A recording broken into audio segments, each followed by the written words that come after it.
نے طالب علمی کے زمانے میں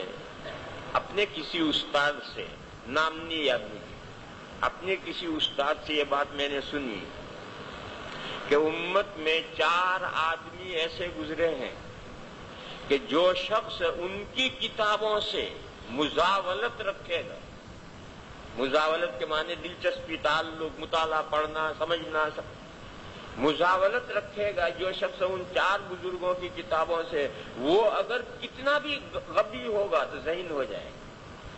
کتنا بھی غبی چاہے ہو وہ ذہین ہو جائے گا اگر ان 4 بزرگوں کی کتابوں سے مناسبت تعلق رکھے گا۔ اور یہ قول حضرت شیخ الہند کا ہے، مگر میں نے کس سے سنا وہ نام یاد نہیں۔ حضرت شیخ الہند یہ فرمایا کرتے تھے کہ امت میں 4 آدمی ایسے گزرے ہیں کہ اگر ان کی کتابوں سے مزاولت رکھی جائے تو غبی سے غبی آدمی بھی ذہین ہو جائے۔ پھر حضرت نے نام بتلائے، ایک شاہ ولی اللہ صاحب علیہ الرحمہ، شاہ ولی اللہ صاحب کی کتابوں سے جو مناسبت رکھے، مزاولت رکھے، شاہ ولی اللہ صاحب، مجدد الفسانی، ابن العربی، اور ایک چوتھا نام کسی اور کا ہوگا، ابن تیمیہ کا بتایا، کس کا بتایا مجھے یاد نہیں۔ کسی کو اگر دیکھنا ہے 4 نام تو دارالعلوم کے مکتبے میں تراویح کے مسئلے پر حضرت نانوتوی کا ایک رسالہ چھپا ہوا ہے، مصابیح التراویح۔ اس مصابیح التراویح کے مقدمے میں حضرت شیخ الہند کا یہ قول ہے اور وہاں 4 نام ہیں، مجھے اس وقت یاد نہیں چوتھا نام۔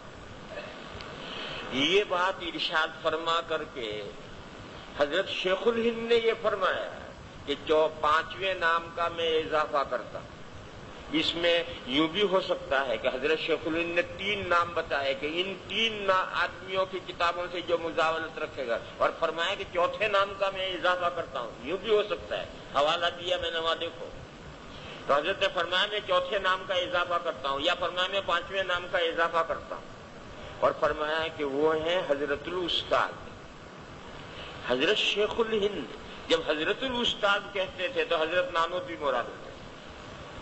وہ حضرت نانوتوی قدس سرہ کی کتابوں کا یہ مقام ہے کہ جو شخص ان سے مزاولت رکھے گا وہ چاہے کتنا ہی غبی کیوں نہ ہو ذہین ہو جائے گا۔ جب یہ میں نے اپنے طالب علم کے زمانے میں اپنے استاد سے یہ بات سنی تو میں نے سوچا کہ ان سب 4-5 آدمیوں کی کتابوں سے تو میں کہاں مزاولت رکھوں گا۔ طالب علم جو پڑھنا ہے، جو کتابیں اس سے درس سے متعلق ہے، اسی سے اسے فرصت نہیں ملتی، تو اب میں 4-5 کی کتابیں کہاں سے حاصل کروں گا؟ آج تو کتابیں بھی بہت عام ہو گئی، ہمارے طالب علم میں کتابیں اتنی عام نہیں تھی، تو میں کہاں سے کتابیں حاصل کروں گا اور ساروں کی کیسے؟ تو میں نے سوچا کہ میں کوئی ایک آدمی پکڑوں۔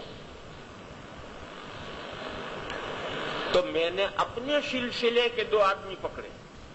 پہلے درجے میں حضرت نانوتوی، دوسرے درجے میں حضرت شاہ ولی اللہ کا، کیونکہ یہ ہمارے ہی سلسلے کے 2 بزرگ ہیں۔ ابن العربی، حضرت مجدد الفسانی، ابن العربی تو ہمارے سلسلے میں کہیں ہے ہی نہیں، اور حضرت مجدد صاحب ہمارے اکابر میں ہیں، لیکن جو ہمارا دیوبند کا سلسلہ ہے اس میں مجدد صاحب نہیں آتے۔ اس لیے میں نے یہ 2 شخصیتیں منتخب کہ مجھے ان 2 سے کی کتابوں سے رابطہ رکھنا چاہیے۔ حضرت نانوتوی کی کتابیں تو میں بازار سے خرید کر لا کر پڑھتا ہوں،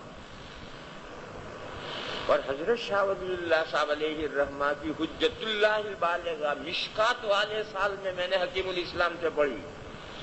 حالانکہ وہاں طالب علم فارغ ہونے کے بعد حجت اللہ پڑھتے تھے، مگر مجھے دلچسپی پیدا ہو گئی تھی، میں نے جس سال مشکات کا درجہ تھا اسی سال حجت اللہ پڑھی، تو وہ تو حجت اللہ پڑھی، اور پھر آئے زندگی پر اس سے مزاولت ہوتی رہی، اللہ تعالیٰ نے اس کا ثمرہ ظاہر فرمایا۔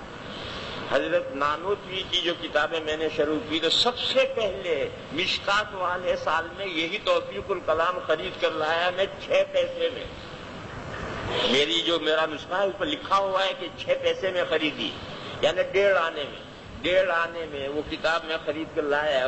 16 صفحے کی کتاب، اور میں نے یہ مشکات والے سال میں نے سب سے پہلی حضرت نانوتوی کی یہی کتاب پڑھی ہے۔ میں نے یہ سوچا کہ یہ طالب علموں کا عام موضوع ہے، سبھی کتابوں میں فاتحہ خلف الامام کی تقریریں سنتے رہتے ہیں، تو حضرت کا یہ رسالہ بہت آسانی سے سمجھ میں آئے گا، دوسرے مشکل رسالے بعد میں دیکھیں گے، یہ تو طالب علم کا عام موضوع ہے، تو اس کا سمجھنا کیا مشکل ہے؟ تو میں یہ کتاب لائے اور میرے پاس نسخہ ہے، میں نے اس کے شروع میں لکھا ہے کہ فلاں تاریخ کو اس وقت میں اس کا مطالعہ شروع کیا، پھر وہ 16 صفحے کا رسالہ ہے، اس کے آخر میں پھر تاریخ لکھی ہے کہ فلاں تاریخ کو ایسا میں نے مطالعہ مکمل کیا ہے، تو میں نے اس کا مکمل مطالعہ کیا ہے 20 دن میں، 20 دن میں یہ 16 صفحے دیکھیں مطالعہ کیا ہے، اور آخر میں یہ جملہ میں نے